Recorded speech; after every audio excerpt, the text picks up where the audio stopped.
It was a Tuesday afternoon in July, and the city felt like an open oven.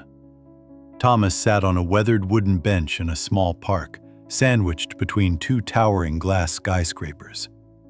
He was 42 years old. He was a senior project manager. He had a mortgage that would take 30 years to pay off, a car lease that was too expensive, and a stomach ulcer that was currently burning a hole in his chest. He looked at the half-eaten sandwich in his hand. It tasted like cardboard. It tasted like stress. Thomas loosened his silk tie. For years he had worn this tie as a badge of honor. Today, it felt like a noose. He checked his watch. 1:45 p.m. In 15 minutes, he had to walk back into that glass tower. He had to present the quarterly figures. If the numbers were down, his boss would scream. If his boss screamed, Thomas would panic. If he panicked, he might lose his job. The narrative playing in his head was a horror movie. "I am not enough," his mind whispered. "I am drowning." The noise of the city, the sirens, the honking taxis, the jackhammers, sounded like a chaotic symphony designed to drive him mad. His eyelids felt heavy, not just from lack of sleep, but from the exhaustion of being Thomas. He leaned his head back against the hard wood of the bench. "Just 1 minute," he told himself. "I just need to disappear for 1 minute." He closed his eyes, and the darkness was a mercy. Slowly, the roar of the traffic began to fade. The burning in his stomach cooled down. Thomas felt a strange sensation. The bench beneath him disappeared. The gravity holding him down evaporated. He opened his eyes, but he wasn't in the park. He was floating above it. But he wasn't Thomas anymore. He didn't have hands to check a watch. He didn't have a neck to be choked by a tie. He was a butterfly. His wings were vibrant blue, shimmering in a golden light that felt warmer and softer than the harsh city sun. He looked down. Far below, he saw a tiny gray figure sitting on a park bench, slumped over in exhaustion. "Poor creature," the butterfly thought. "Look how heavy he is. Look how much he carries." The butterfly didn't know what a mortgage was.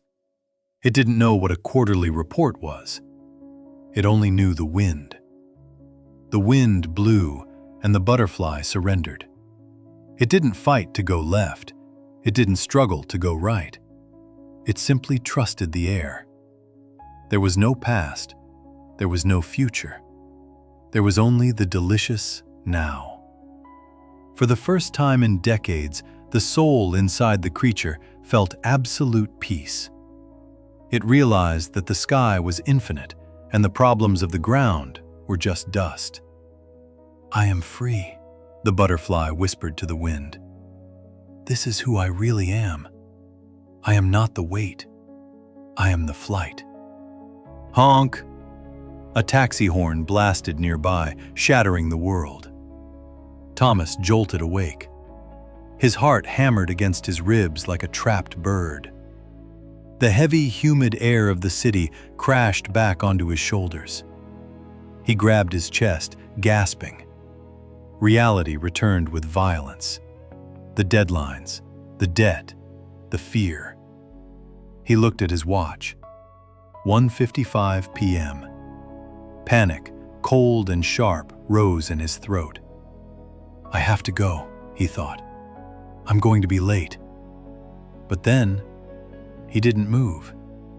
He sat there, frozen, with the memory of the wings still tingling on his skin. He looked at the skyscraper across the street. A minute ago, it was just a rock in a vast landscape. Now, it was a prison. A profound question bloomed in his mind, clearer than any spreadsheet he had ever made. Was I a stressed manager dreaming of being a butterfly? Or am I a free soul, currently having a nightmare that I am a manager? He looked at his trembling hands. Why was he trembling? Because of a meeting? Because of numbers on a screen? He realized the joke, the cosmic joke. The stress wasn't real. The fear wasn't real. They were just stories he had agreed to believe. He had spent his whole life building a cage of expectations, locking himself inside and handing the key to his boss. But the cage was unlocked. It had always been unlocked. Thomas stood up. He didn't run. He didn't rush. He buttoned his suit jacket. But this time, he imagined the jacket was just a costume, a role he was playing in a play. He was an actor playing the manager. But he was not the manager. He took a deep breath, filling his lungs with the polluted city air, but imagining it was the golden wind. "I will go to the meeting," Thomas said softly to himself. "I will do my job, but I will not let it eat me." He tossed the rest of his sandwich into the bin. He walked back toward the glass tower. To everyone else, he looked like just another man in a suit walking to work. But Thomas knew the truth. Underneath the gray fabric, he was invisible. He was weightless. He was flying.